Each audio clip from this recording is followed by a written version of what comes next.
I'm getting there. Alright, so I'm revisiting my two-gun because my selection of handgun has changed. So, um, I guess since there's three weapons right there, you could call it a three-gun if you want, but I'm not calling it that. I'm just using one rifle, and if I don't have that, I'll substitute for the other, so it's still a two-gun because I'm still choosing to use two guns, so let's take a look at it. So, I still have the Mach 16A2. I have a Polymer 80 Glock 19 handgun. Forgive the shadow. I am not working in a studio. I'm not there yet.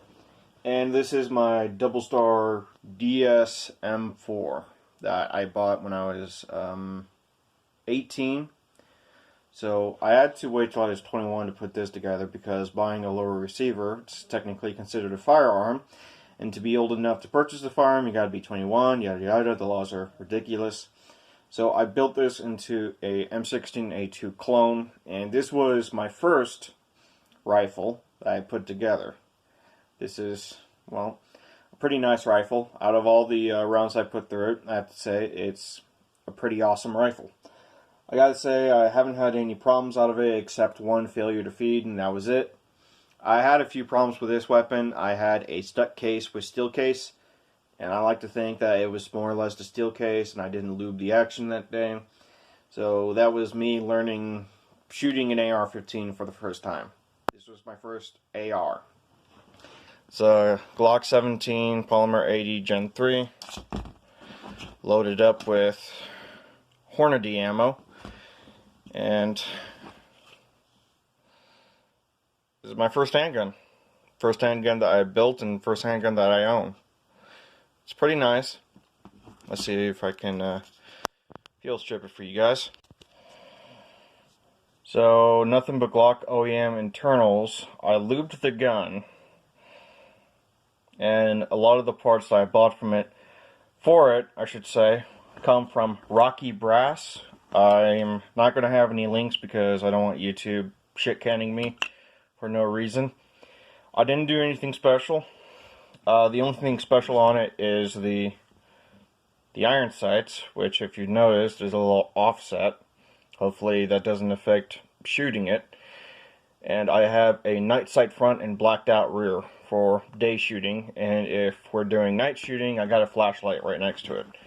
And plus, it's got a Picatinny rail, so if I ever want to put lights on it, I can do that. I put this one together when I was 21. I'm 24, so I've had this for 3 years, and I've had this for 6 years. Both these rifles are pretty nice. I've probably got 1,000 rounds total between the two of them. And the rifle shoots great, so long as you got the right ammo for it.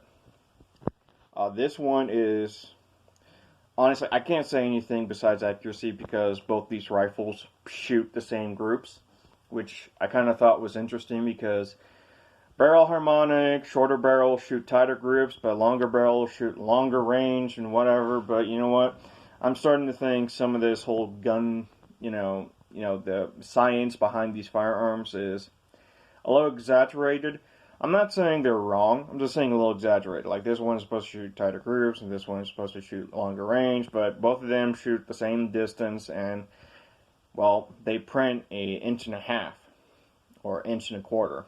I mean, if I'm shooting good ammo, there'll probably be sub-minute guns, but I'm not shooting good ammo. I'm shooting American Eagle, Federal, PMC. I'm shooting what ammo I can get during these hard times at the moment. I gotta say, this rifle has seen the most amount of customization, and it's been rolling with this setup for the last year. It's got an NC Star detachable carry handle.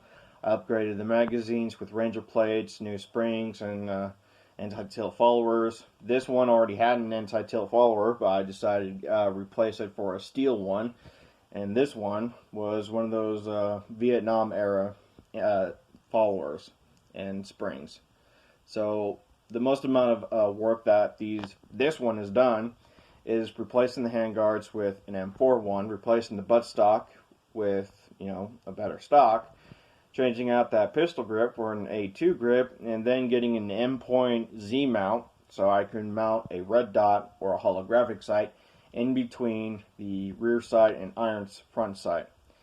There's no change in internals. There's no change in this one's internals. It's a DPMS lower parts kit with a DPMS upper receiver, Anderson lower, no name A2 buttstock, no name A2 grip, Colt handguards, Brownells military barrels, 20 inch, 1.7. That's a 16 inch, 1.9. I gotta say, if you're going for a very basic setup, you really can't get any more wrong than this. This is probably the bare minimum that most people would consider, but at the same time, this isn't necessarily the biggest problem. The biggest problem is customizing these weapons so they fit my needs. And if you don't know what I'm going with, these are Iraq invasion rifles. This weapon is indicative of what my dad would have carried in Iraq overseas, and this is indicative to what he would have carried overseas in his first deployment. I talked to him about the weapons he carried and looking for alternative weapons that I could build or buy, and I went with these two. The handgun is a project, a collaboration with a few of my friends and family, and this is where I'm at. So that's my two guns for now. The one thing I've learned about this whole two-gun thing that I did maybe 2 years ago was that my two-gun setup has changed. I bought the DS M4, which is just an AR-15 pattern after an M4, is that I thought it was a good setup. And then I built the M16A2, my AR-15, Mach 16A2, whatever you want to call it. I really like this setup. I think it's got something to do with the fact that I built it and put it together. I was my own QC, and I decided that this was going to be the setup I was going to run. I got people telling me the lighter and the shorter a weapon is that you can call your primary, the better off you'll be, because you'll have the compactness and short weapon in order to do CQB and go through your house in case someone breaks in. I personally just don't care if, like I said, I've got two long guns in this two-gun video. However, if either of them will do the job, I will substitute that rifle for another, and then that one for another. Like if I need to use the DSM-4 in place of the Mach 16A2, I will. If I need to use the Mach 16A2 in place of the DSM-4, I will. I'm not picky, and I'm not super specific about what I want my weapons to do. I am going to customize that DSM-4 because I have seen features and products that I would like to get my hands on so that I can give this rifle the proper night fighting capabilities that it deserves. That's what it's looking like so far, and the Glock Polymer 80 is the new addition. The Sarsilmaz B6P, B9P, whatever. It's been so long I had to get rid of that gun because it was shooting good with home defense hollow points. However, it just wasn't shooting the range ammo, like 115, 124, 100, the range ammo, like Blazer, CCI, PMC, all that stuff. It just wasn't shooting it because it wasn't ejecting, it wasn't chambering, it was double feeding, and I was having all sorts of issues with that handgun.